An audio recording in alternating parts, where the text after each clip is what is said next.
नमस्कार दोस्तों, मैं राजिका अग्रवाल आपकी साइंस टीचर स्वागत करती हूँ आप सभी का आज की क्लास में। यहाँ पर हम एक नया टॉपिक स्टार्ट करने वाले हैं जिसका नाम है कोशिका यानी कि सेल। सेल से मतलब यहाँ पर आपके सेल फोन से नहीं है, हमारी बॉडी जिससे मिलके बनी है उसके बारे में हम यहाँ पर डिस्कस करने वाले हैं। जैसे कि आप सबको पता है, यहाँ पर ये जो आपको स्ट्रक्चर नजर आ रही है ये किसकी है? एक कोशिका की है। हमारी बॉडी में बहुत सारे सिस्टम प्रेजेंट है।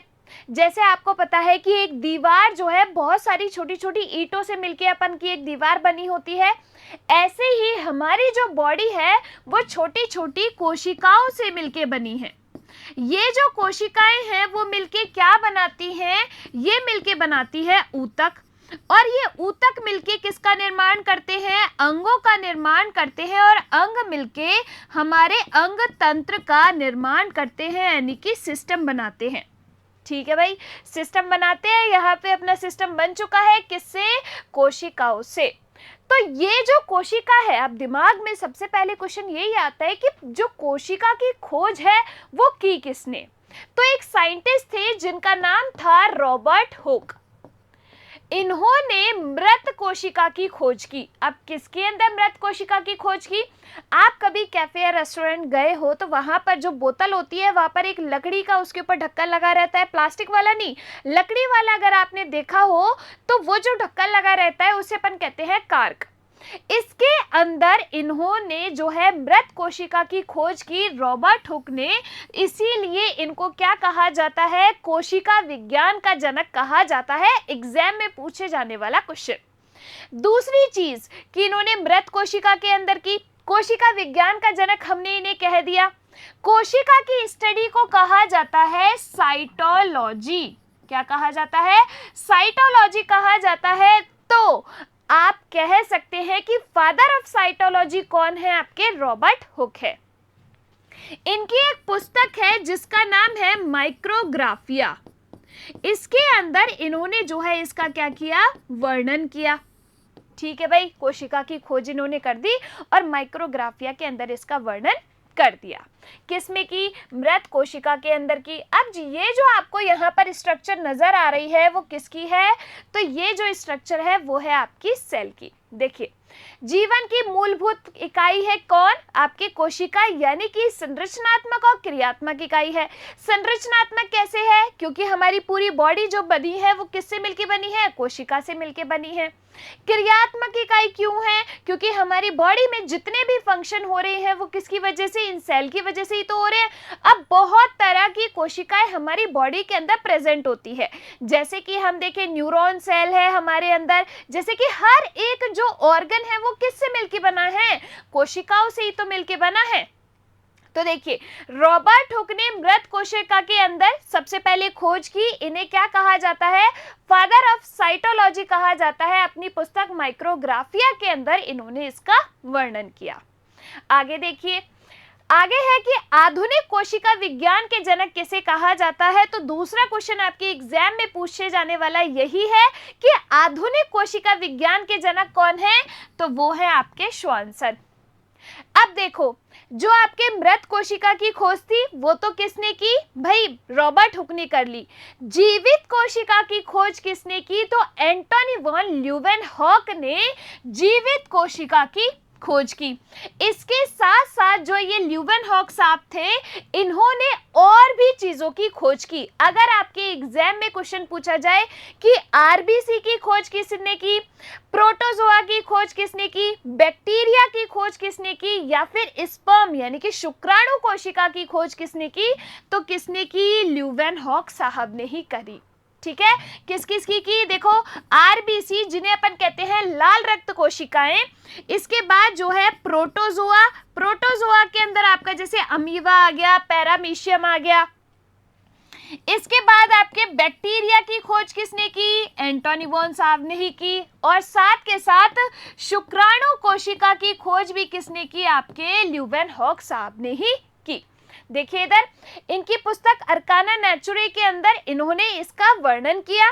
बैक्टीरिया, प्रोटोजोआ, आरबीसी और स्पर्म आदि की खोज भी जो है एंटोनी वॉन साहब ने की।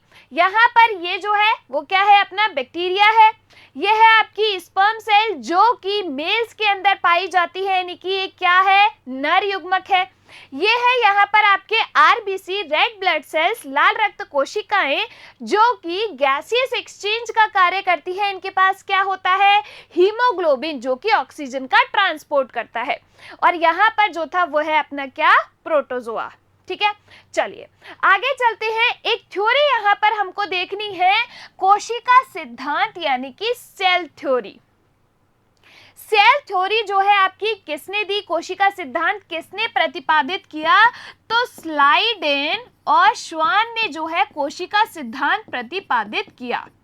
अब इन्होंने क्या कहा, इस कोशिका सिद्धांत के अकॉर्डिंग इन्होंने 3 बात कही कि भाई जो कोई भी एक एग्जिस्टिंग सेल है उसकी जो उत्पत्ति है प्री एग्जिस्टिंग सेल से हुई है, यानी कि पहले की किसी कोशिका से नई कोशिका जो है अपनी आई। देखिए यहाँ पर सेल थ्योरी क्या कहती है कि प्रत्येक जीव एक या अधिक कोशिकाओं से बना होता है। बिल्कुल, प्रत्येक जीव जो है या तो एक कोशिका से या जो है उससे ज्यादा कोशिका से बना होता है। जैसे मैं बात करूं कि अगर किसी जीव का शरीर एक कोशिका से बना है तो वो क्या है, एक कोशिकीय जीव है। ठीक है भाई, सिंगल सेल्यूलर ऑर्गेनिज्म है। जैसे कि इसका एग्जाम्पल मैं आपको बताऊं तो हो गया क्या, अमीबा, अमीबा हो गया, पैरामीशियम हो गया, यूग्लिना हो गया। ये क्या है, आपके एक कोशिकीय जिनका पूरा ही शरीर एक कोशिका से मिलके बना है। दूसरे आपके होते हैं बहुकोशिकीय जीव, यानी कि मल्टी सेल्यूलर ऑर्गेनिज्म, जिनका शरीर एक से ज्यादा कोशिकाओं से बना है। जैसे प्लांट सेल ले लो, हमारी जंतु कोशिका ले लो, एक से ज्यादा कोशिका से मिलके बना है, तो ये क्या हो गए, आपके बहुकोशिकीय जीव हो गए। जैसे कि आपके ह्यूमन बीइंग्स हो गए या कोई भी और एनिमल ले लो। ठीक है, अब देखिए इसका जो एक्सेप्शन है यानी कि अपवाद है, ये आपको मेन याद रखना है कि सेल थ्योरी का जो अपवाद है वो क्या है, आपका विषाणु यानी कि वायरस। क्या है, विषाणु वायरस है जो कि आपके कोशिका से नहीं बना हुआ। तो इसका अपवाद आपको याद रखना है। आगे देखिए, प्रत्येक जीव में कोशिका मौलिक व संरचनात्मक व सांगठनिक इकाई है। हमें पता है कि हमारी जो पूरी बॉडी बनी हुई है वो किससे बनी है, कोशिका से बनी है। हर एक जीव का जो शरीर है वो किससे बना है, कोशिका से बना है। इसीलिए हमारे शरीर की क्या, मौलिक, संरचनात्मक और सांगठनिक इकाई हो गई। और तीसरा कॉन्सेप्ट इन्होंने क्या दिया कि कोशिकाओं की उत्पत्ति पूर्व उपस्थित किसी कोशिका से ही हुई है। ये किसने दी थ्योरी, स्लाइडेन और श्वान के द्वारा दी गई, जिसे अपन कहते हैं कोशिका सिद्धांत। और इसका अपवाद कौन है, आपके विषाणु। आगे बात समझ में यहाँ तक, चलिए आगे चलते हैं। अब यहाँ पर कुछ एग्जाम में पूछे जाने वाले आपके क्वेश्चन क्या है आपके, कि जो है सबसे बड़ी कोशिका कौन सी है, सबसे छोटी कोशिका कौन सी है, मानव शरीर की सबसे बड़ी कोशिका कौन सी है, मानव शरीर की सबसे छोटी कोशिका कौन सी है, मानव शरीर की सबसे लंबी कोशिका कौन सी है। तो देखो, सबसे बड़ी जंतु कोशिका कौन है, आपके शुतुरमुर्ग का अंडा। ये क्या है, सबसे बड़ी जंतु कोशिका है। दूसरा आपके जो है सबसे लंबी जंतु कोशिका कौन सी है, तो न्यूरॉन सेल है। ये न्यूरॉन सेल हमारी बॉडी के अंदर पाई जाती है, जो कि क्या करती है, जो भी सिग्नल आपके पास आ रहा है उनका ट्रांसपोर्ट करती है सिनेप्सिस के थ्रू, एक जगह से दूसरी जगह भेजती है इन सिग्नल्स को। ठीक है, नेक्स्ट देखिए कि हमारे शरीर की, मानव शरीर की सबसे बड़ी कोशिका कौन सी है, तो ये आपको जो नजर आ रही है ये क्या है, एग सेल है, अंड कोशिका है, मानव शरीर की सबसे बड़ी कोशिका। और मानव शरीर की सबसे छोटी कोशिका की अगर हम बात करें तो वो कौन सी है, आपकी स्पर्म सेल यानी कि शुक्राणु, जो कि मेल के अंदर होती है, और ये अंड कोशिका जो कि आपके फीमेल के अंदर होती है। मानव शरीर की सबसे बड़ी कोशिका अंड कोशिका यानी कि एग सेल हो गई। मानव शरीर की सबसे छोटी कोशिका यानी कि कौन सी हो गई, आपकी स्पर्म शुक्राणु। एग्जाम के अंदर ये क्वेश्चन जो है आपके डायरेक्ट उठ के आते हैं। सबसे लंबी कोशिका, सबसे बड़ी कोशिका, सबसे छोटी कोशिका, या फिर आपके सबसे बड़ी जंतु कोशिका। इस तरीके से जो है आपसे क्वेश्चन पूछे जाते हैं। अब देखिए आगे चलते हैं कि कोशिकाओं के प्रकार। ये तो हो गई भाई कोशिका की बात कि सेल अपन किसे कहते हैं और सेल जो है क्या कार्य करती है, ये हर एक पर्टिकुलर सेल का एक पर्टिकुलर कार्य होता है। सबसे पहले हम बात करते हैं कोशिकाओं के प्रकार की। तो यहाँ पर दो टाइप की कोशिका होती है, एक होती है प्रोकैरियोटिक कोशिका और दूसरी आपकी होती है यूकैरियोटिक कोशिका। प्रोकैरियोटिक के अंदर आपको क्या याद रखना है, सिंपल आपको याद रखना है बैक्टीरिया और माइकोप्लाज्मा। बैक्टीरिया और क्या याद रखना है, माइकोप्लाज्मा आपको याद रखना है प्रोकैरियोट्स के अंदर। ठीक है, बाकी जो भी है वो सब किसके अंदर आएंगे, यूकैरियोट्स के अंदर। अब इन दोनों में डिफरेंस देखो। प्रोकैरियोटिक कोशिका जो होती है इनमें सुविकसित केंद्रक और कोशिका अंगों का अभाव होता है। कोशिका अंग जैसे कि आपके माइटोकॉन्ड्रिया हो गया, जैसे कि आपके ईआर एंडोप्लाज्मिक रेटिकुलम हो गया, राइबोसोम हो गया, ये सारे क्या हैं, कोशिका के अंग है, जो कि अभी हम आगे एक एक करके पढ़ने वाले हैं। तो इनमें इन अंगों का अभाव होता है, इनको अपन क्या कहते हैं, प्रोकैरियोटिक सेल्स कहते हैं। एग्जाम्पल है बैक्टीरिया। अब आपके लिए एक छोटी सी चीज, मैं अगर आपसे पूछूं कि जो साइनोबैक्टीरिया होते हैं, अगर मैं आपसे पूछूं कि जो साइनोबैक्टीरिया होते हैं, या फिर मैं इनको क्या भी कह सकती हूं, नील हरित शैवाल भी कहा जाता है। ये जो साइनोबैक्टीरिया है वो प्रोकैरियोट्स के अंदर आएंगे या फिर यूकैरियोट्स के अंदर आएंगे।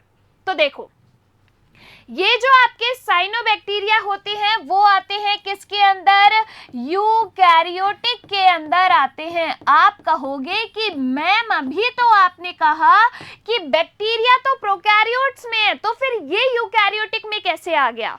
तो देखो भाई, साइनोबैक्टीरिया जो होते हैं इनके अंदर क्या होता है, प्रकाश संश्लेषण की प्रक्रिया होती है।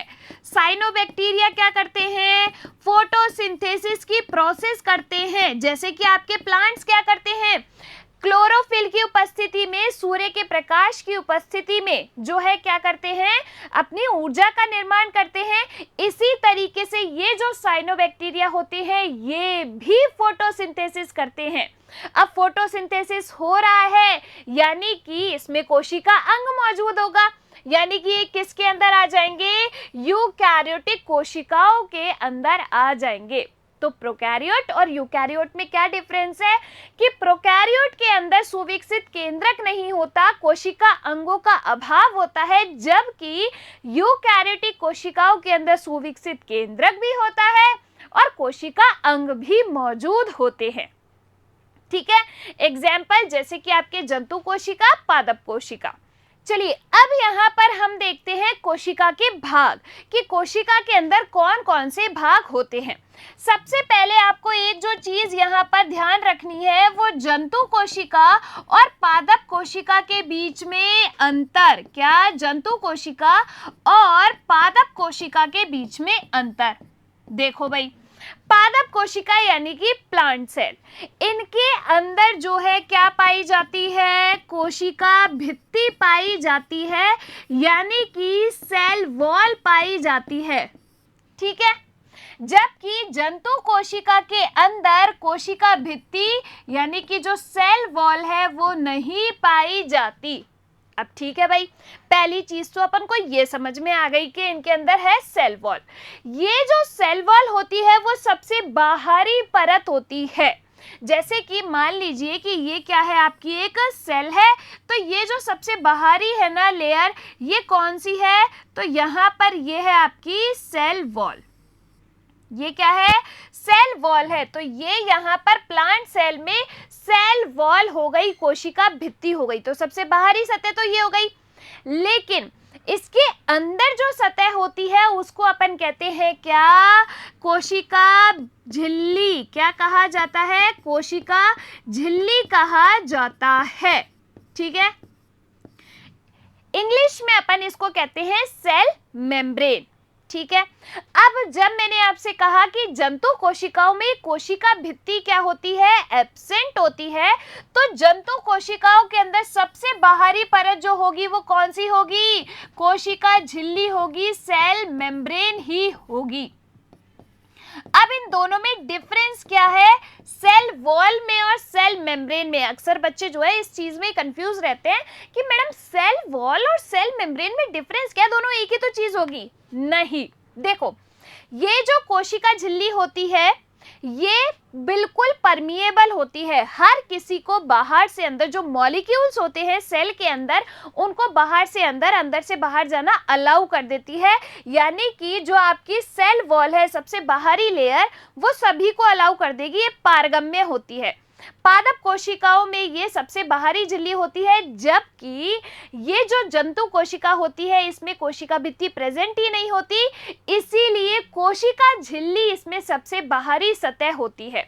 और ये जो प्लाज्मा मेम्ब्रेन है ना, वो क्या होती है, अर्धपारगम्य होती है। अर्धपारगम्य का मतलब है सेमी परमिएबल। सेमी परमिएबल से यहां पर मतलब है सेलेक्टिवली परमिएबल, चयनात्मक। यानी कि सेलेक्टिवली अपन कहते हैं ना कि वो तो बहुत ही सेलेक्टिव है, यानी कि उसको हर कुछ पसंद नहीं आता। ऐसे ही ये जो कोशिका झिल्ली होती है इसको भी हर कुछ समझ नहीं आता, ये केवल पर्टिकुलर मॉलिक्यूल्स को अंदर जाने देगी और बाहर आने देगी, यानी कि सेलेक्टिवली परमिएबल है। आपने वो देखी है चाय छानने वाली छलनी, उसमें जब आप चाय छानते हो तो चाय पत्ती तो ऊपर रह जाती है और जो लिक्विड वाली आती है वो नीचे आ जाती है पीने लायक। ऐसे ही ये कोशिका झिल्ली भी छानने का काम करेगी, यानी कि केवल कुछ ही मॉलिक्यूल्स को अंदर और बाहर जाने देगी। ठीक है, तो ये डिफरेंस हुआ किसमें, कोशिका झिल्ली और कोशिका भित्ति में। देखो यहाँ पर सबसे पहले बात करते हैं किसकी, हम यहाँ पर सेल वॉल की। किसकी बात की जाती है, सेल वॉल की। तो देखो भाई, सेल वॉल जो होती है, अगर प्लांट सेल के मैं बनाऊं इसकी स्ट्रक्चर, तो ये क्या है, आपकी सेल वॉल है। ये क्या है, सबसे बाहर वाली ये जो स्ट्रक्चर है ये है आपकी सेल वॉल, यानी कि कोशिका भित्ति, जो कि क्या होती है, पारगम्य होती है, सारे मॉलिक्यूल्स को जो है अंदर बाहर जाने देती है। माइकोप्लाज्मा तथा जंतुओं में अनुपस्थित होती है। मैंने क्या कहा, ये किस में प्रेजेंट होंगी, प्लांट सेल्स के अंदर प्रेजेंट होगी, बैक्टीरिया के अंदर प्रेजेंट होगी और आपके फंगस के अंदर प्रेजेंट होगी। पादपों की कोशिका भित्ति सेल्यूलोज की बनी होती है, बैक्टीरिया की कोशिका भित्ति पैकेटिन की बनी होती है और फंगस की कोशिका भित्ति जो है वो आपकी काइटिन की बनी होती है। ठीक है, यहाँ पर देखो एक प्लांट सेल के अंदर जो कोशिका भित्ति है वो किसकी बनी हुई है, सेल वॉल, यहाँ पर सेल्यूलोज की बनी हुई है। ठीक है, चलिए आगे चलते हैं। दूसरा जो अपनी आती है वो होती है सेल मेम्ब्रेन, या फिर अपन इसको क्या कहते हैं, प्लाज्मा मेम्ब्रेन भी कहते हैं। तो ये जो प्लाज्मा मेम्ब्रेन होती है ये लिपिड बाय मॉलिक्यूल से बनी होती है। देखो यहाँ पर कि आपके जंतु कोशिका में सबसे बाहरी सतह कौन सी है, सेल मेम्ब्रेन है, क्योंकि इसमें कोशिका भित्ति एब्सेंट है। पादप, कवक और बैक्टीरिया में ये दूसरी सतह है, क्यों, क्योंकि इनके अंदर कोशिका भित्ति मौजूद है। फॉस्फोलिपिड की बनी होती है। देखो कुछ इस तरीके से आपकी प्लाज्मा मेम्ब्रेन की स्ट्रक्चर होती है। ये किसकी बनी है, फॉस्फोलिपिड की बनी होती है। तो ये क्या है, आपके फॉस्फोलिपिड मॉलिक्यूल्स है। इनकी ऐसे बाय लेयर होती है जिससे आपकी क्या बनी है, ये प्लाज्मा मेम्ब्रेन बनी होती है। अब ये जो प्लाज्मा मेम्ब्रेन, ये फॉस्फोलिपिड की जो बनी है आपकी, इसके दो पार्ट हैं इन लिपिड मॉलिक्यूल्स के। ये क्या है, ये वाला है हेड पोर्शन और ये वाला कौन सा है, टेल पोर्शन। ये जो हेड वाला पोर्शन होता है वो क्या है, हाइड्रोफिलिक होता है, और जो टेल वाला पोर्शन होता है वो क्या होता है, हाइड्रोफोबिक होता है। अब आप कहोगे कि मैडम हाइड्रोफिलिक हाइड्रोफोबिक से क्या मतलब है यहाँ पे, तो देखो भाई, ये जो हाइड्रोफिलिक का मतलब है पानी से प्रेम करने वाला, यानी कि इसका हेड वाला जो पोर्शन है वो तो रहेगा बाहर की साइड पानी में, और हाइड्रोफोबिक का मतलब है कि ये पानी से डरता है, तो यानी कि टेल वाला जो पोर्शन है वो रहेगा अंदर की साइड। इस तरीके से यहाँ पर लिपिड मॉलिक्यूल्स की क्या बन जाती है, एक बायलेयर बनी होती है। यही क्या है, अपनी सेल मेम्ब्रेन या प्लाज्मा मेम्ब्रेन है। अब इसके अंदर जो है आपके प्रोटीन्स भी मौजूद होते हैं, कार्बोहाइड्रेट्स भी जो है मौजूद होते हैं, इनकी बनी होती है आपकी प्लाज्मा मेम्ब्रेन। अर्धपारगम्य होती है, सेमी परमिएबल। क्यों? देखो यहाँ पर ये जो आपकी प्लाज्मा मेम्ब्रेन होती है, इस तरीके से कुछ गेट्स लगे रहते हैं, कुछ चैनल लगे रहते हैं, जिन्हें अपन कहते हैं आयन चैनल्स। आप अपने घर में कैसे एंटर करते हो, गेट से ही एंटर करते हो ना, ऐसे ही यहाँ पर भी गेट्स लगे रहते हैं, जैसे कि सोडियम, पोटेशियम और कैल्शियम, इस तरीके के गेट्स होते हैं जो इन सोडियम, पोटेशियम, कैल्शियम, इन आयंस को आने जाने देते हैं। ठीक है, तो ये क्या है, आपकी सेलेक्टिवली परमिएबल है या फिर सेमी परमिएबल, अपन इनको कह सकते हैं कि केवल सेलेक्टिव मॉलिक्यूल्स को ही अंदर बाहर ये जाने देगी। रॉबर्टसन के द्वारा इसका यूनिट मेम्ब्रेन यानी कि इकाई झिल्ली प्रतिरूप जो है वो दिया गया था। यहाँ पर ये जो स्ट्रक्चर है ये किसकी है, आपकी प्लाज्मा मेम्ब्रेन की, कोशिका झिल्ली की। ये क्या आपको नजर आ रही है, तो ये इसका कौन सा पार्ट है, हेड वाला पार्ट है जो कि होता है हाइड्रोफिलिक, और ये टेल वाला पार्ट है जो कि होता है आपका हाइड्रोफोबिक। ये क्या है, आपके लिपिड मॉलिक्यूल्स है। क्या है, लिपिड मॉलिक्यूल्स। यहाँ पर ये आपको नजर आ रहे हैं, ये क्या है, प्रोटीन है। ये क्या है, प्रोटीन है। ठीक है, इंटीग्रल प्रोटीन जो इसमें अंदर की साइड प्रेजेंट होते हैं उन्हें अपन कहते हैं इंटीग्रल प्रोटीन, और जो बाहर इस तरीके से यूं प्रोटीन लगे रहते हैं इस पे, उन्हें हम कहते हैं एक्सटर्नल प्रोटीन।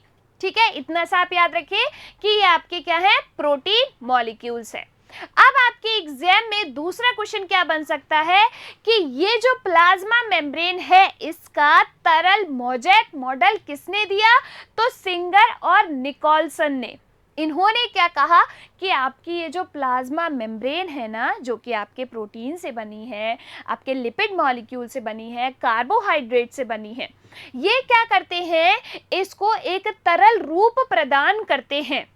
इसीलिए अपन इसको क्या कहते हैं, फ्लूइड मोज़ेक मॉडल कहा जाता है। देख रहे हो यहाँ पे, ये क्या है, आपके लिपिड मॉलिक्यूल्स हैं, ये हेड, ये टेल वाला पार्ट है। इस तरीके से इसको, ये जो कार्बोहाइड्रेट है, प्रोटीन है, लिपिड है, इसको तरल रूप प्रदान करते हैं थोड़ा सा, इसीलिए अपन इसको कहते हैं फ्लूइड मोज़ेक मॉडल। किसके द्वारा दिया गया, सिंगर और निकोलसन के द्वारा दिया गया। ठीक है भाई, चलिए आगे देखते हैं। तीसरा जो भाग है कोशिका का वो कौन सा है, प्रोटोप्लाज्म। क्या है, प्रोटोप्लाज्म। तो देखो दो चीजें होती हैं, एक होता है आपका प्रोटोप्लाज्म और एक होता है आपका साइटोप्लाज्म। दोनों में क्या डिफरेंस है, प्रोटोप्लाज्म और एक होता है आपका साइटोप्लाज्म। एक क्या है आपका, साइटोप्लाज्म। देखो दोनों में क्या डिफरेंस है। प्रोटोप्लाज्म को अपन कहते हैं जीव द्रव्य और साइटोप्लाज्म को कहा जाता है कोशिका द्रव्य। जीव द्रव्य तो होता है जो कि पूरी सेल में जो पूरा पदार्थ है उसको, तो ये जैसे ये मान लीजिए ये क्या है, आपकी एक सेल की स्ट्रक्चर है, इसमें जो पूरा पदार्थ है तो उसको तो अपन क्या कहेंगे, प्रोटोप्लाज्म। और ये जो कोशिका द्रव्य है साइटोप्लाज्म, इसी प्रोटोप्लाज्म का भाग है। जैसे मान लो कि ये क्या है, आपकी सेल है, ये क्या है, केंद्रक है, तो इस केंद्रक और इस झिल्ली के बीच में जो भरा हुआ मटेरियल है उसे अपन क्या कहते हैं, साइटोप्लाज्म कहते हैं। तो हुआ ना ये प्रोटोप्लाज्म का ही भाग। तो ये जो कोशिका द्रव्य है इसमें क्या होगा कि आपका जो ग्लूकोज है, जब रेस्पिरेशन की प्रोसेस होती है, ऊर्जा का निर्माण होता है, तो आपके जो ग्लूकोज है वो पायरुवेट में चेंज होता है। कहाँ पर, इस कोशिका द्रव्य के अंदर ही, साइटोप्लाज्म के अंदर ही। ठीक है भाई, आ गई बात समझ में। देखो सबसे पहले प्रोटोप्लाज्म पुरकिंजे ने जीव द्रव्य नाम दिया इसको, मैक्स शुल्क ने जीव द्रव्य सिद्धांत दिया। कोशिका सजीव पदार्थों का संचय है, तो इसके अंदर जो मटेरियल है वो क्या है, सजीव पदार्थ है। ये किसने कहा, मैक्स शुल्क ने कहा। आगे देखिए, नेक्स्ट जो है वो आपका क्या है, साइटोप्लाज्म यानी कि कोशिका द्रव्य। ये आपके किसका ही भाग है, प्रोटोप्लाज्म का ही भाग है। केंद्रक व प्लाज्मा झिल्ली के मध्य जो है पदार्थ है उसको अपन कहेंगे क्या, कोशिका द्रव्य। आ गई बात समझ में। तो ये तो क्या हुए, अपने कोशिका के भाग हो गए, कोशिका भित्ति, कोशिका झिल्ली, जीव द्रव्य और कोशिका द्रव्य। अब अपन बात करेंगे यहाँ पर कोशिका अंगों की, यानी कि सेल ऑर्गेनेलीज की। सेल ऑर्गेनेलीज क्या होते हैं, जो कोशिका है उसके अंदर बहुत सारे अंग पाए जाते हैं, उन्हें अपन कहते हैं कोशिका अंग। जैसे यहाँ पर एक सेल की स्ट्रक्चर आपको नजर आ रही है, इस सेल की स्ट्रक्चर में ये सारे क्या है, उसके अंग है। जैसे कि ये क्या हो गया, न्यूक्लियस, उसके अंदर ये क्रोमोसोम्स हो गए, डीएनए हो गया। इसके बाद जो है आपको यहाँ पर ये सेंट्रोसोम नजर आ रहा है, इधर आपको ये क्या नजर आ रहा है, ईआर एंडोप्लाज्मिक रेटिकुलम, ये क्या है आपका माइटोकॉन्ड्रिया है। इस तरीके से ये जो पूरी स्ट्रक्चर है ये किसकी है, सेल की है, जिसके अंदर इसके ऑर्गेनेलीज प्रेजेंट है, कोशिका अंग मौजूद है। एक एक करके हम इन कोशिका अंगों को पढ़ने वाले हैं। ये क्या है, इस प्रकार से ये न्यूक्लियस, जैसे ये क्या है आपकी सेल है जो प्रेजेंट है, ये बीच में क्या है, न्यूक्लियस, जिसे अपन कहते हैं केंद्रक। ये सबसे महत्वपूर्ण भाग है कोशिका का। क्यों, क्योंकि इसके अंदर क्या होता है, अपना जेनेटिक मटेरियल है, आनुवंशिक पदार्थ है, इसके अंदर अपना डीएनए वीएनए क्रोमोसोम सब इसी के अंदर है। ठीक है, अगला अपन जो है पढ़ेंगे यहाँ पर कौन सा, एंडोप्लाज्मिक रेटिकुलम यानी कि ईआर। फिर अपन पढ़ेंगे गोल्जी अपैरेटस, ये अपनी टैगिंग साइट है। माइटोकॉन्ड्रिया, कोशिका का शक्ति गृह, बचपन से हम पढ़ते आ रहे हैं, एग्जाम के अंदर क्वेश्चन बनता है, कोशिका का शक्ति गृह किसे कहा जाता है, power house of cell. Mitochondria जो कि आपका एक श्वसन का मुख्य अंग है। आप कहोगे श्वसन का मुख्य अंग कैसे, ये मैं आपको भी बताऊंगी। ये देखिए सेंट्रोसोम, जिसे अपन कहते हैं तारक काय, तो कोशिका विभाजन के समय ये ध्रुवों पर चला जाता है। फिर इसके बाद लाइसोसोम, जिसे अपन क्या कहते हैं, कोशिका की आत्मघाती थैली कहते हैं, सुसाइडल बैग कहते हैं। एग्जाम में सीधा क्वेश्चन आता है। और इसके बाद ये जो स्ट्रक्चर है यहाँ पर किसकी है, राइबोसोम की, जो कि प्रोटीन सिंथेसिस का कार्य करेगा। ठीक है, तो इन सब के बारे में हम यहाँ पर डिस्कस करने वाले हैं। देखिए सबसे पहले स्टार्ट करते हैं अपन माइटोकॉन्ड्रिया से। माइटोकॉन्ड्रिया जो है आपका, जिसे अपन क्या कहते हैं, इसको कहा जाता है सूत्रकणिका भी। इसका दूसरा नाम क्या होता है, पावर हाउस ऑफ सेल। क्या कहते हैं इसको अपन, पावर हाउस ऑफ सेल, यानी कि कोशिका का शक्ति गृह। आप कहोगे कि मैम कोशिका का शक्ति गृह क्यों कहा जाता है, क्योंकि ये क्या है, एक श्वसन अंग भी है। यहाँ पर क्या होता है, ऊर्जा का निर्माण होता है। कैसे, देखो भाई, आपकी बॉडी में क्या है, ये है ग्लूकोज, कार्बोहाइड्रेट है कि नहीं है, ये आपने ऑक्सीजन अंदर ली। ऑक्सीजन जब आप अंदर लेते हैं तो उससे किसका निर्माण होगा, आप सोच रहे होंगे कि श्वसन का मतलब है केवल ऑक्सीजन अंदर खींचो, कार्बन डाइऑक्साइड बाहर निकालो, हो गया रेस्पिरेशन। नहीं, रेस्पिरेशन का मतलब है ब्रीथ इन करना, ब्रीथ आउट करना, उसके साथ साथ एनर्जी का निर्माण करना। ठीक है, तो देखो ये क्या है आपके पास, ग्लूकोज है, कार्बोहाइड्रेट है। ये चेंज हो जाता है किसमें, पायरुवेट में। किसमें चेंज होता है, पायरुवेट में। कहां पर होगा, तो ये कहां पर होगा, कोशिका द्रव्य के अंदर, यानी कि साइटोप्लाज्म में।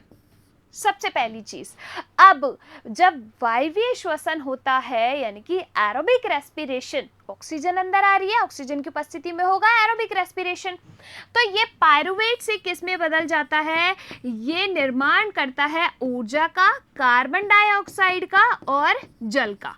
अब यहाँ पर आपको क्या याद रखना है, ये जो प्रक्रिया होगी ये कहाँ पर होगी, माइटोकॉन्ड्रिया के अंदर होगी। कहां पर, माइटोकॉन्ड्रिया के अंदर होगी। और ये जो ऊर्जा बनी है वो किस रूप में संचित रहती है हमारी बॉडी के अंदर? एटीपी की फॉर्म में। एटीपी जो है अपनी क्या है? ऊर्जा के बंडल है। एटीपी का फुल फॉर्म होता है एडिनोसिन ट्राइफॉस्फेट। एडीपी का फुल फॉर्म होता है एडिनोसिन डाइफॉस्फेट। ठीक है, चलिए, तो एटीपी के रूप में ये जो ऊर्जा है वो अपने संचित रहती है कहां पर? माइटोकॉन्ड्रिया में। एग्जाम में यही क्वेश्चन आपसे इस माइटोकॉन्ड्रिया से पूछे जाते हैं। ठीक है, आई कि नहीं आई बात समझ में? देखो भाई, सबसे पहले ये क्या है आपकी स्ट्रक्चर? माइटोकॉन्ड्रिया की है। माइटोकॉन्ड्रिया के बारे में हमने यहाँ पर क्या क्या देखा कि ये क्या है आपका? कोशिका निर्माण के समय बनने वाला सबसे पहला कोशिका अंग है। जब आपकी सेल बनेगी तो सबसे पहले यही बनेगा। आगे देखिए, power house of the cell यानी कि कोशिका का शक्ति गृह। साथ के साथ ये जो है क्या है? ये आपका सेमी ऑटोनॉमस है। क्या है? सेमी ऑटोनॉमस है यानी कि अर्ध स्वायत्त है। इसका मतलब क्या होता है? इस माइटोकॉन्ड्रिया के पास अपना डीएनए होता है। तो ये क्या करता है? कुछ प्रोटीन खुद क्या कर लेता है? फॉर्म करता है। इसीलिए अपन इसको क्या कहते हैं? सेमी ऑटोनॉमस कहते हैं। देखो, अल्टमान ने खोजा और इसको क्या नाम दे दिया? बायोप्लास्ट नाम दे दिया। श्वसन का प्रमुख क्रिया स्थल है कौन? आपके माइटोकॉन्ड्रिया। सेमी ऑटोनॉमस है, अर्ध स्वायत्त है, क्योंकि इसके पास खुद का क्या होता है? डीएनए होता है। तो ये क्या कर लेता है भाई? खुद के लिए जो प्रोटीन है उसका निर्माण करता है। ये हुई आपकी किसकी बात? माइटोकॉन्ड्रिया की। आगे चलते हैं, नेक्स्ट है अपना लाइसोसोम। लाइसोसोम को क्या कहा जाता है? इसको कहा जाता है आत्मघाती थैली। क्या कहा जाता है? आत्मघाती थैली। इंग्लिश में अपन इसको क्या कहते हैं? सुसाइडल बैग कहते हैं, या फिर अपन इसको क्या भी कहते हैं? सफाई कर्मचारी भी कहते हैं। क्या? सफाई कर्मचारी भी कहते हैं, या फिर अपन इसको क्या कहते हैं? एटम बॉम्ब भी कहते हैं कोशिका का। अब ये सब इसको क्यों नाम दे दिया? देखो, ये जो लाइसोसोम होता है ना, इसके पास क्या होते हैं? कुछ ऐसे एंजाइम होते हैं। इसके पास क्या होते हैं? एंजाइम होते हैं, जो कि क्या करते हैं? जैसे मान लो कोई भी सेल है, वो डैमेज हो रही है, खराब हो रही है, तो ये क्या करेगा? अपने इन एंजाइम्स को रिलीज करेगा। ठीक है, एंजाइम रिलीज होके क्या करते हैं? खुद की कोशिका का ही भक्षण करने लगते हैं। तो इसीलिए अपन इसको क्या कहते हैं? सुसाइडल बैग यानी कि आत्मघाती थैली। जैसे इसने देखा कि कोई सेल है वो खराब हो रही है, डैमेज हो रही है, तो ये एक लाइसोसोम जो है वहां जाके क्या हो जाएगा? बर्स्ट आउट होगा। बर्स्ट आउट होने से उसमें से कौन सिक्रीट होंगे? ये एंजाइम जो है सिक्रीट होंगे और उस कोशिका को जो है क्या कर लेंगे? उसका भक्षण कर लेंगे। इसीलिए अपन इसको क्या कहते हैं? आत्मघाती थैली कहते हैं। अब ये इसको सफाई कर्मचारी क्यों कहा? क्योंकि एक तरीके से जो खराब कोशिका है उनको निपटाने का ही तो काम कर रही है, साफ करने का, इसीलिए अपन इसको सफाई कर्मचारी कह देते हैं। इसको हमने एटम बॉम्ब क्यों कहा? तो एटम बॉम्ब आपको पता है जाके फट जाता है, ऐसे ही लाइसोसोम भी जाके क्या होगा? बर्स्ट आउट होगा, एकदम फट जाएगा, जिससे उसमें से क्या रिलीज होंगे? एंजाइम रिलीज होंगे और ये क्या कर लेगा? कोशिका का भक्षण। आई कैन यही बात समझ में? तो ये हुआ आपका लाइसोसोम। देखिए यहाँ पर ये स्ट्रक्चर किसकी है? लाइसोसोम की है। इसके पास क्या प्रेजेंट होते हैं? एंजाइम्स मौजूद होते हैं। इसको अपन क्या कहते हैं? सुसाइडल बैग, आत्मघाती थैली, डिस्पोजल बैग भी कहा जाता है, एटम बॉम्ब कहा जाता है, और क्लीनर यानी कि सफाई कर्मचारी कहा जाता है लाइसोसोम को। आई बात समझ में? चलिए आगे चलते हैं। अगला जो है वो है हमारा राइबोसोम। ये जो राइबोसोम होता है ये किस में भाग लेता है? देखो, प्रोटीन संश्लेषण में, प्रोटीन संश्लेषण यानी कि प्रोटीन सिंथेसिस में जो काम करेगा वो कौन है? राइबोसोम। यानी कि प्रोटीन का प्रमुख क्रिया स्थल कौन है? आपका राइबोसोम। अब ये दो टाइप का होता है, एक होता है 70S राइबोसोम, एक होता है आपका 80S राइबोसोम। देखो, एक होता है आपका 70S राइबोसोम जो कि किस में पाया जाएगा? प्रोकैरियोटिक कोशिकाओं में पाया जाता है। ये जो 70S राइबोसोम होता है इसकी 2 सब यूनिट होती हैं। कौन कौन सी? एक सब यूनिट होती है इसकी लार्ज सब यूनिट 50S, और जो इसकी स्मॉल सब यूनिट होती है वो होती है 30S। किसमें? प्रोकैरियोटिक में। प्रोकैरियोटिक से मतलब जिनके पास सुविकसित केंद्रक नहीं है और कोशिका अंग नहीं है, यानी कि आपका जैसे बैक्टीरिया हो गया, माइकोप्लाज्मा हो गया। अब देखिए, जो 80S राइबोसोम होता है वो किस में पाया जाता है? यूकैरियोटिक के अंदर पाया जाता है।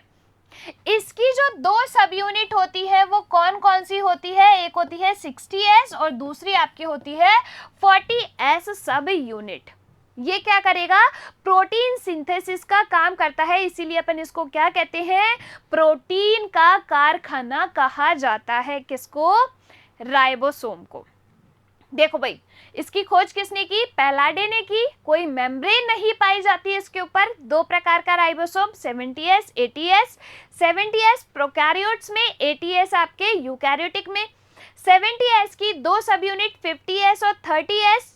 50S लार्ज सब यूनिट, 30S स्मॉल सब यूनिट। 80S में 2 सब यूनिट 60-40, 60 लार्ज है, 40 आपकी स्मॉल है। देखो, इस तरीके से मान लीजिए ये लार्ज सब यूनिट होती है और ये आपकी स्मॉल सब यूनिट, ये क्या है? mRNA। इस तरीके से देखो, आगे चलते हैं। ये क्या है? आपका राइबोसोम की स्ट्रक्चर होती है। ये यहाँ पर जो है ये क्या है? इसकी लार्ज सब यूनिट है और ये क्या है? इसकी स्मॉल सब यूनिट है और ये है आपका mRNA। जब आपके प्रोटीन सिंथेसिस का काम होगा, प्रोटीन का निर्माण होगा। प्रोटीन क्या होती है? आपकी अमाइनो एसिड्स की बनी एक लंबी चेन होती है। अमाइनो एसिड जैसे कि आपका मिथ्योनिन हो गया और बहुत सारे अमाइनो एसिड्स हमारी बॉडी के अंदर प्रेजेंट है, जिनसे मिलके आपके क्या बनता है? प्रोटीन। अब ये बनेगा कैसे? देखो, इस राइबोसोम पे 3 ऐसे साइट्स होती हैं। कितनी साइट? इसकी जो है 3 साइट होती है, ई, पी और ए। ई वाली होती है आपकी एग्जिट साइट। ये देखो यहाँ पे, ये ई वाली एग्जिट साइट, पी और ए। यहाँ पर क्या होगा कि आपका जो tRNA होता है ना, वो क्या करता है? इन अमाइनो एसिड्स को लेके आता है। तो ये क्या है आपका? tRNA। इसने क्या किया? अमाइनो एसिड्स को अपने ऊपर बिठाया और यहाँ पर लेके आया। ठीक है, यहाँ पर लेके आएगा पी साइट से। पी साइट से अमाइनो एसिड आ गया। अब ये जो है ट्रांसफर होता जाएगा, यानी कि अमाइनो एसिड जुड़ते चलेंगे किस साइड पे? ए साइड पे। तो यहाँ पर आपके ये न्यूली फॉर्म्ड प्रोटीन है, यानी कि इस तरीके से एक चेन बन गई अमाइनो एसिड की। मिथ्योनिन हो गया, वैलिन हो गया, इस तरीके से ट्रिप्टोफान हो गया। इस तरीके से ये अमाइनो एसिड आपके जुड़ते गए और प्रोटीन की चेन बना ली। प्रोटीन की चेन बनते ही फिर ये एग्जिट भी तो होगी। तो इस ई साइड से क्या होती है? एग्जिट होती है। इस तरीके से आपकी एक प्रोटीन की चेन फॉर्म होती है। तो ये प्रोटीन निर्माण का काम किसने किया? इस राइबोसोम ने ही किया। इसीलिए अपन इसको क्या कहते हैं? प्रोटीन का कारखाना कहा जाता है। ठीक है, आ गई बात समझ में? चलिए आगे चलते हैं। नेक्स्ट है आपका एंडोप्लाज्मिक रेटिकुलम। ये जो एंडोप्लाज्मिक रेटिकुलम होता है ये आपका 2 तरीके का होता है। देखो भाई, कौन कौन सा? एक होता है SER और एक होता है आपका RER। SER को अपन कहते हैं क्या? स्मूथ एंडोप्लाज्मिक रेटिकुलम, और आपके RER को कहते हैं अपन रफ एंडोप्लाज्मिक रेटिकुलम। ठीक है, अब देखो, स्मूथ एंडोप्लाज्मिक रेटिकुलम पे क्या होता है कि ये जो एंडोप्लाज्मिक रेटिकुलम है इस पे राइबोसोम नहीं पाए जाएंगे, तो इसकी सरफेस कैसी रहेगी? चिकनी। इसीलिए अपन इसको चिकना एंडोप्लाज्मिक रेटिकुलम या चिकनी अंतःप्रद्रव्यी जालिका कहते हैं। ये जो RER है, रफ एंडोप्लाज्मिक रेटिकुलम, जैसे मान लीजिए ये क्या है? इसकी सरफेस है, इस पे क्या प्रेजेंट होंगे? आपके राइबोसोम प्रेजेंट होंगे। तो इसीलिए अपन इसको क्या कहते हैं? रफ एंडोप्लाज्मिक रेटिकुलम कहते हैं। अब इसके पास क्या है? राइबोसोम तो नहीं है। राइबोसोम ने अभी अभी क्या काम किया? प्रोटीन का निर्माण का। तो ये प्रोटीन संश्लेषण में भाग नहीं लेगा क्योंकि इसके पास राइबोसोम नहीं है, जबकि ये प्रोटीन संश्लेषण में भाग लेगा क्योंकि इसके पास क्या है? राइबोसोम है। देखो भाई, ये क्या है? Endoplasmic reticulum.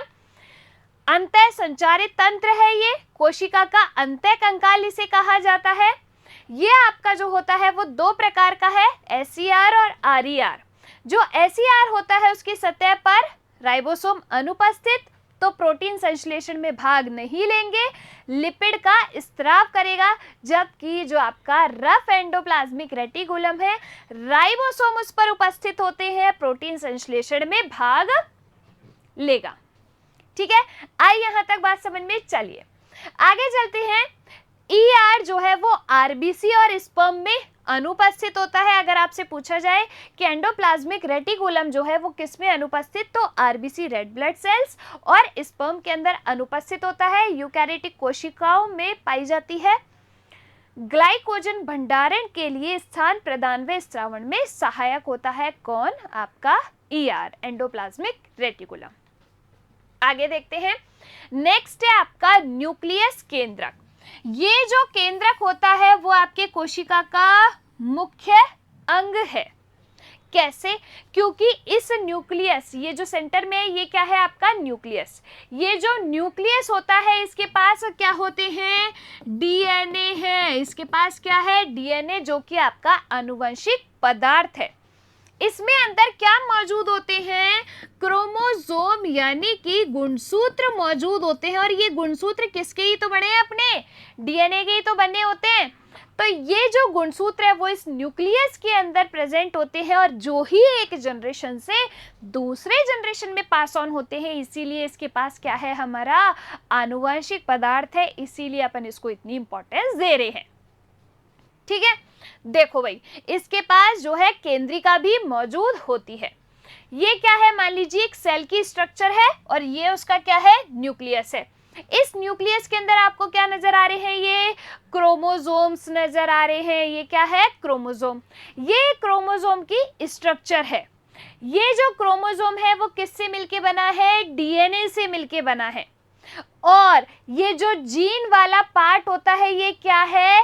एक डीएनए का सेगमेंट ही है। क्या है?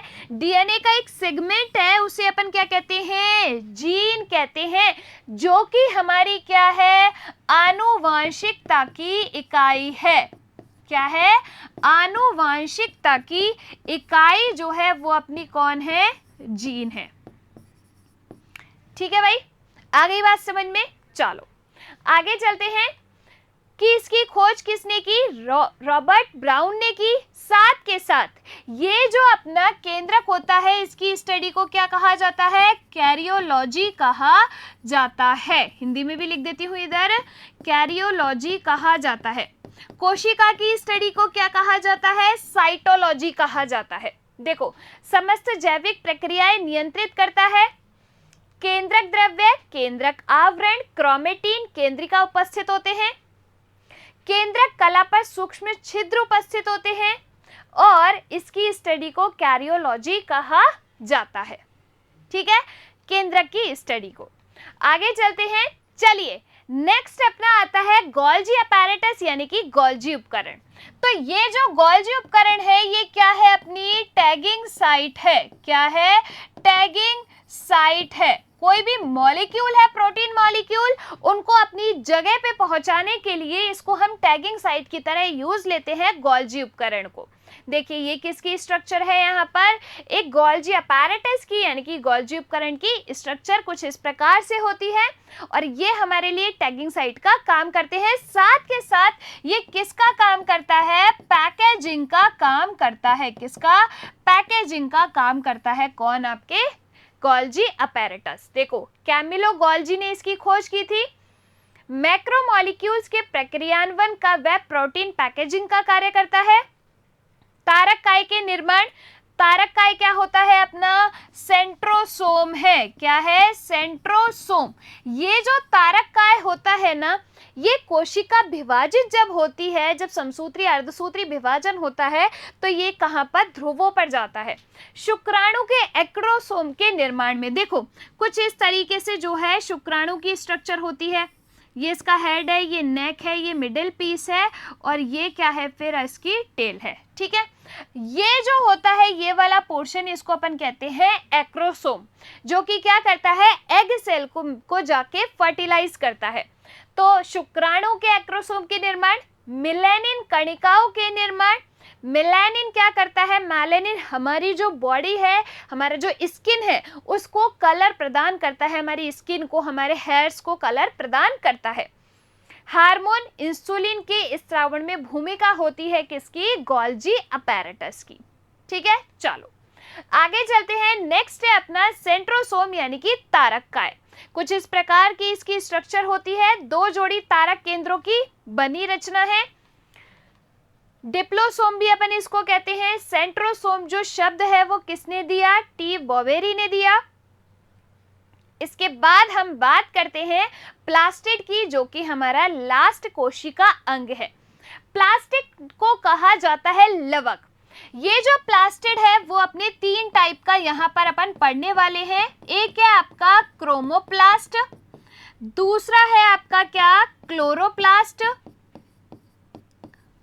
और तीसरा है आपका कौन सा, ल्यूकोप्लास्ट। तीसरा कौन सा है, ल्यूकोप्लास्ट है।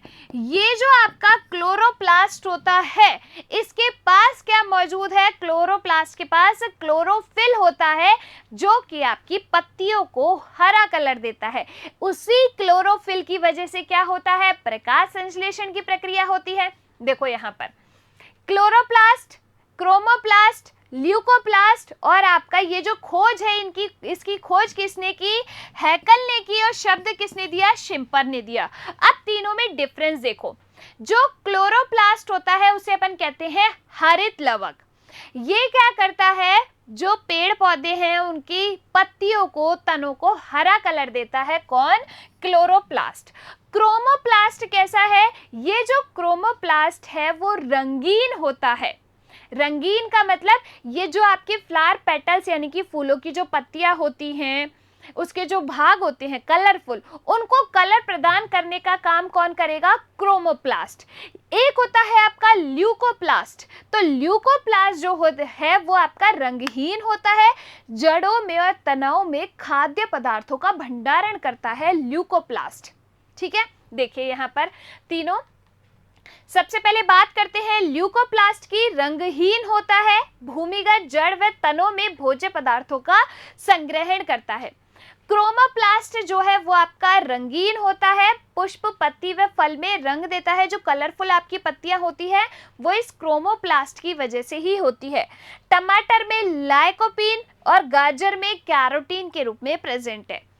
क्लोरोप्लास्ट हरा रंग देगा, प्रकाश संश्लेषण में सहायक है, क्योंकि इसके पास क्या है, क्लोरोफिल वर्णक है, जो कि प्रकाश संश्लेषण में मदद करता है। और यहाँ पे अपने ये जो कोशिका है उसका एक पार्ट कंप्लीट होता है। देखो भाई क्या क्या अपन ने इस क्लास के अंदर आज डिस्कस किया है। सबसे पहले कोशिका की खोज जो है वो किसने की, रॉबर्ट हुक ने की। इसीलिए उनको क्या कहा जाता है, कोशिका विज्ञान का पिता कहा जाता है। कोशिका की स्टडी को कहा जाता है साइटोलॉजी। अपनी माइक्रोग्राफिया बुक के अंदर उन्होंने इसका वर्णन किया। तो रॉबर्ट हुक ने की थी मृत कोशिका की खोज। जीवित कोशिका की खोज किसने की थी, तो जीवित कोशिका की खोज की एंटोनी वॉन ल्यूवेनहॉक ने। साथ के साथ उन्होंने आरबीसी की, प्रोटोजोआ की, बैक्टीरिया की और स्पर्म सेल की खोज भी की ल्यूवेनहॉक साहब ने। आधुनिक कोशिका विज्ञान का जनक किसे कहा जाता है, श्वानसन को कहा जाता है। इसके बाद हमने देखा कोशिका सिद्धांत, सेल थ्योरी। इसका अपवाद क्या था, वायरस है। ये जो सेल थ्योरी है वो स्लाइडेन और श्वान के द्वारा दी गई। क्या कहा कि किसी भी जो कोशिका है उसका निर्माण किसी प्री एग्जिस्टिंग सेल से होता है। दूसरा कि ये अपनी संरचनात्मक, सांगठनिक और मौलिक इकाई है, कौन, कोशिका। और जो भी कोई जीव है उसका जो शरीर है वो या तो एक कोशिका से या एक से अधिक कोशिकाओं से मिलके बना होता है। ये कहती है सेल थ्योरी। इसका एक्सेप्शन कौन हो गया, आपके वायरस हो गया। कोशिका के प्रकार दो, प्रोकैरियोटिक, यूकैरियोटिक। प्रोकैरियोटिक कोशिका जिनके अंदर सुविकसित केंद्रक और कोशिका अंगों का अभाव, जैसे कि आपके माइकोप्लाज्मा और बैक्टीरिया। यूकैरियोटिक जिनमें विकसित केंद्रक और विकसित कोशिका अंग मौजूद होते हैं, जैसे जंतु कोशिका, पादप कोशिका। बात करते हैं कोशिका के भागों की। सबसे जो बाहरी परत होती है पादप कोशिका के अंदर वो कौन सी है, आपके कोशिका भित्ति यानी कि सेल वॉल। ये जो पादप कोशिका के अंदर कोशिका भित्ति होती है सेल्यूलोज की बनी हुई होती है। सबसे बाहरी सतह है पारगम्य है। जंतु कोशिका के अंदर सबसे बाहरी सतह जो होती है वो कौन सी है? कोशिका झिल्ली यानी कि सेल मेम्ब्रेन या फिर प्लाज्मा मेम्ब्रेन, क्योंकि इसमें कोशिका भित्ति एब्सेंट होती है जंतु कोशिकाओं में। ये जो प्लाज्मा मेम्ब्रेन होती है ये सेमी परमिएबल है, सेलेक्टिवली परमिएबल या अर्धपारगम्य है। ये जो है लिपिड मॉलिक्यूल से बनी हुई होती है, बायलेयर है। ये जो लिपिड मॉलिक्यूल्स है इस तरीके से लगे रहते हैं कि हेड वाला पोर्शन बाहर की साइड और टेल वाला पोर्शन अंदर की साइड। इसका तरल मोज़ेक मॉडल जो है वो किसने दिया? सिंगर और निकोलसन ने दिया।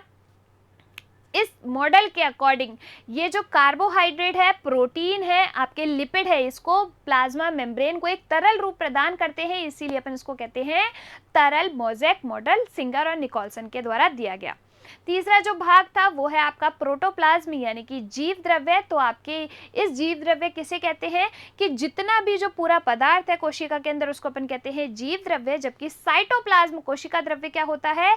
झिल्ली और केंद्रक के बीच में जो मटेरियल है उसे अपन कहते हैं साइटोप्लाज्म। इसके बाद हमने डिस्कस किया था कोशिका अंगों के बारे में। सबसे पहले डिस्कस किया mitochondria, power house of cell, श्वसन का मुख्य क्रिया स्थल है, सेमी ऑटोनोमस होता है क्योंकि यहाँ पर ऊर्जा का निर्माण होता है। दूसरा हमने देखा लाइसोसोम। लाइसोसोम क्या है? आत्मघाती थैली या फिर सुसाइडल बैग कहते हैं, एटम बॉम्ब भी कहते हैं या सफाई कर्मचारी भी अपन इसको कहते हैं, क्योंकि इसके पास होते हैं एंजाइम जो कि क्या करते हैं? सिक्रीट होके खुद ही की सेल का भक्षण करते हैं, इसीलिए अपन इसको कहते हैं आत्मघाती थैली, आपके लाइसोसोम। फिर हमने देखा राइबोसोम। राइबोसोम जो है वो क्या है? प्रोटीन का कारखाना। और ये जो राइबोसोम होता है दो प्रकार का है, एक है 70S, एक है 80S। 70S प्रोकैरियोट्स में, 80S यूकैरियोट्स में। 70S की दो सब यूनिट 50-30, जबकि 80S की सब यूनिट्स कौन सी? 60-40। किसका? प्रोटीन का मुख्य क्रिया स्थल है, यानी कि प्रोटीन का सिंथेसिस यहीं पर होता है। फिर आपका आता है एंडोप्लाज्मिक रेटिकुलम, अंतः कंकाल है। साथ के साथ दो प्रकार का एंडोप्लाज्मिक रेटिकुलम है, स्मूथ और रफ। स्मूथ में आपके राइबोसोम एब्सेंट होते हैं, रफ पे आपके राइबोसोम प्रेजेंट होते हैं, इसीलिए वो प्रोटीन संश्लेषण में भाग लेता है। जबकि जो स्मूथ एंडोप्लाज्मिक रेटिकुलम है वो प्रोटीन संश्लेषण में भाग नहीं लेता और लिपिड स्रावित करता है। इसके बाद जो हमने देखे थे वो था न्यूक्लियस यानी कि केंद्रक। ये क्या है? आपका प्रमुख भाग है कोशिका का। इसके पास क्या होता है? हमारा आनुवंशिक पदार्थ। इसके अंदर क्या मौजूद है? आपके क्रोमोसोम, जो ही आपके एक जनरेशन से दूसरे जनरेशन में ट्रांसफर होते हैं। ठीक है, ये जो केंद्रक है उसकी स्टडी को क्या कहा जाता है? कैरियोलॉजी कहा जाता है। इसके बाद हमने देखा प्लास्टिड के बारे में, लवकों के बारे में। 3 तरह के प्लास्टिड हैं, कौन कौन से? क्लोरोप्लास्ट, क्रोमोप्लास्ट और ल्यूकोप्लास्ट। क्लोरोप्लास्ट हरित लवक जिसके पास क्या है? क्लोरोफिल, प्रकाश संश्लेषण में भाग लेगा और पत्तियों को, तनों को हरा कलर देगा। क्रोमोप्लास्ट रंगीन होता है जो कि पत्तियों को, फूलों को कलर देता है।